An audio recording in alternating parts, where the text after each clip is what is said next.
Hello बच्चों, कैसे हैं आप सभी। उम्मीद करती हूँ आप सभी बहुत अच्छे से होंगे। कक्षा की शुरुआत करते हैं। आज का पाठ है हमारा मास्टर जी एकांकी अध्ययन से पूर्व। अरे राहुल, तुम क्यों नहीं खेल रहे हो? गुरुजी, ये सब लोग मुझे मंदबुद्धि कहकर चिढ़ाते हैं। बच्चों, हमें किसी का उपहास नहीं उड़ाना चाहिए, किसी का मजाक नहीं उड़ाना चाहिए। इससे किसी की आंतरिक भावना को ठेस पहुंचती है। एकांकी का मूल तत्व प्रेम के माध्यम से किसी भी समस्या का समाधान किया जा सकता है। इस एकांकी के रचनाकार गुरुदेव रविंद्रनाथ टैगोर हैं। इनमें उन्होंने बड़े की रोचक तरीके से एक बालक के मन और उसमें छुपी बातों का चित्रण किया है। छात्र का नाम है मधुसूदन। उसे मथुरानंद नाम के मास्टर जी ट्यूशन पढ़ा रहे हैं। कमरे में मधुसूदन के पिता अजय बाबू का प्रवेश। अजय बाबू, कहिए मथुरानंद बाबू, मधुसूदन की पढ़ाई कैसी चल रही है? मथुरानंद, मधुसूदन शरारती तो बहुत है, पर पढ़ाई लिखाई में काफी तेज है। कोई बात बार बार बतानी नहीं पड़ती, बस एक बार पढ़ा दो, वह भूलता नहीं। अजय बाबू, अच्छा, मैं भी जरा देखूं कि वह कितना होशियार है। मथुरानंद, देखिए, खुशी से देखिए। मधुसूदन मन ही मन में, कल मास्टर जी ने वह धुनाई की थी कि हड्डियां आज भी दुख रही है। आज लेता हूं बदला, इनकी भी छुट्टी न करवा दी तो मेरा भी नाम नहीं। अजय बाबू, क्यों मधु, याद है सब? मधुसूदन, जो कुछ मास्टर जी ने पढ़ाया सब याद है। अजय बाबू, अच्छा, तो बता कि उद्भिज किसे कहते हैं? मधुसूदन, जो उगे यानी मिट्टी को फोड़कर जो उसमें से ऊपर निकले।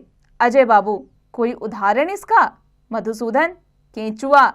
मथुरानंद गुस्से में आंखें तरेर कर, क्यों रे, क्या कहा? अजय बाबू, जरा ठहरिए मास्टर जी, अभी आप कुछ ना बोलिए। मधुसूदन से, तुमने कविता पढ़ी है, यह बताओ कि वन में क्या खेलता है? मधुसूदन, कांटा।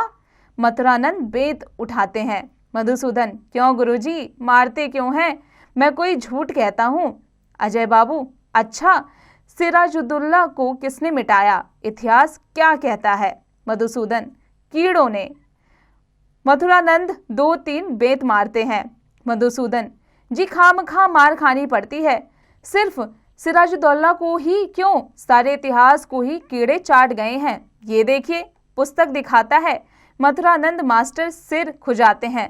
अजय बाबू, व्याकरण याद है? मधुसूदन, जी हाँ। अजय बाबू, कर्ता क्या है? जरा उदाहरण के साथ समझाओ। मधुसूदन, जी, कर्ता तो उस टीले के जयलाल मुंशी हैं। अजय बाबू, वो कैसे? मधुसूदन, वह हमेशा क्रिया कर्म को ही लिए रखते हैं।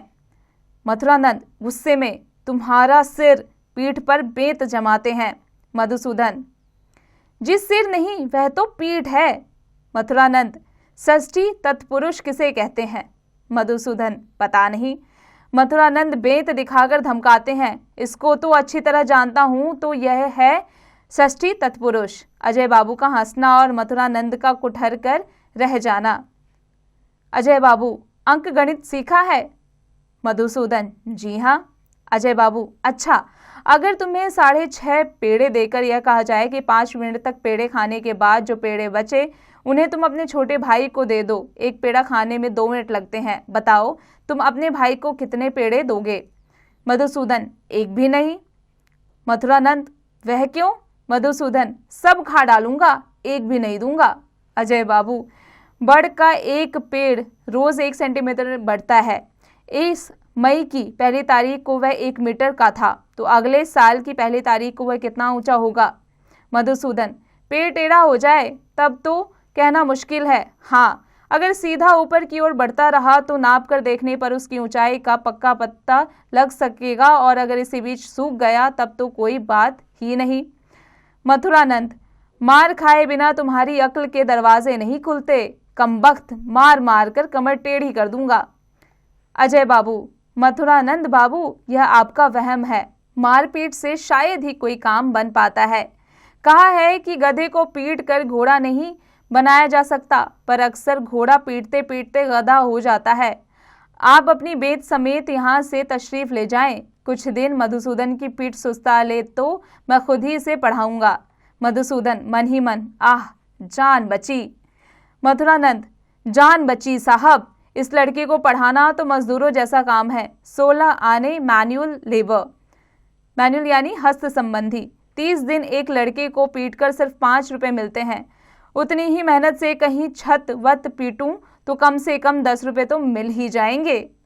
बच्चों अब आ जाते हैं इसके उच्चारण करें पर। रविंद्रनाथ, ट्यूशन, हड्डियां, सिराजुद्दौला, ख्वामखां, कमबख्त, व्याकरण, मुश्किल। अब आ जाते हैं इसके अभ्यास कार्य पर। बच्चों अब आप इसका अभ्यास कार्य स्वयं कीजिएगा।